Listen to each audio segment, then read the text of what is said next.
Welcome to a two-part video series where I'll take you from concept art to painted model. Part 1, concept art to 3D prints. Typically when I sculpt my own stuff, I don't do a lot of concept art beforehand. In this case, I did this image and the next image just to get a feel and for size and shape and style, and also what would be castable. In the second image here, you'll see that the fluffs of hair around the face, while super characterful, I can speak, weren't necessarily going to be castable models in the end. Normally, all of my characters start life in Maya. I'll build out the base mesh, sort of low resolution, and then I'll actually rig them. As you can see in this video, I'll add a skeleton and skin weights and a rig for those of you familiar with 3D work. I do this a lot because I'm typically creating soldiers, army figures that are going to have a lot of similar uniforms and equipment. And so this allows me to quickly pose a bunch of basic troopers, officers, etc., and then I'll bring them into ZBrush and I'll add the details, hair, fur, clean up some of the low resolution geometry.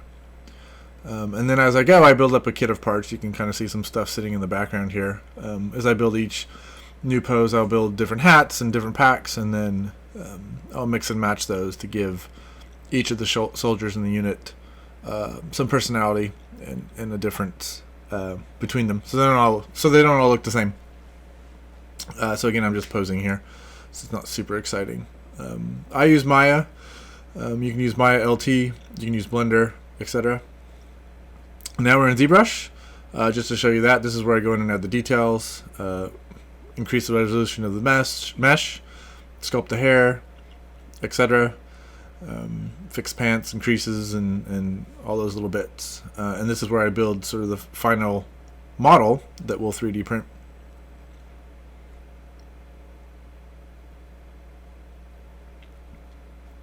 And this is Chi2Box. Yes, Chi2Box. This is where we take the 3D models and then we build supports. You can see all these little supports that help them print. For those that haven't experienced this before, there's lots of videos on YouTube about supporting models in 3D printing. I can do some videos on that, but there should be some good resources out there.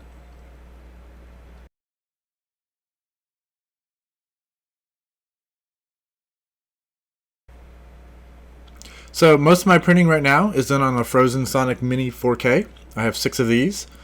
And this is how I do production models and also how I do master models. Most of the resin I use for masters is Elegoo ABS-like resin. It vulcanizes in molds. It holds up really well. It's got a little give to it, so it doesn't snap during the vulcanization process like some of the other resins will do. So here's some final printed parts of some of the characters. You'll see they come out with these supports attached in a big glob. And then a lot of these smaller ones will pull off by hand, which you might see here. I'll pull some off by hand.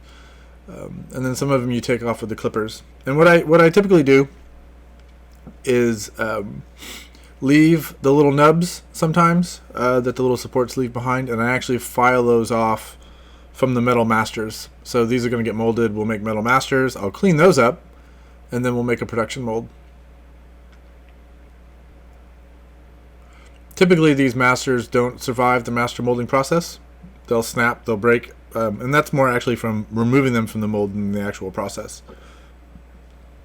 Also, for those that might ask, I do the post-curing after removing the supports. So typically when you have a 3D print, it's UV cured. And even after coming out of the printer, there might need to be some post-curing just to get some of the stickiness gone, clean up the surfaces. And then you can set it in the sun. I've got a UV curing chamber. But you want to wait until after you've removed the supports, because everything will harden up, and then the supports are a little harder to come off, and they'll cause more damage to the base model as you rip them off if everything has been hardened. So I clean them up and then post-cure them. Typically I put them in the UV chamber for 4 minutes.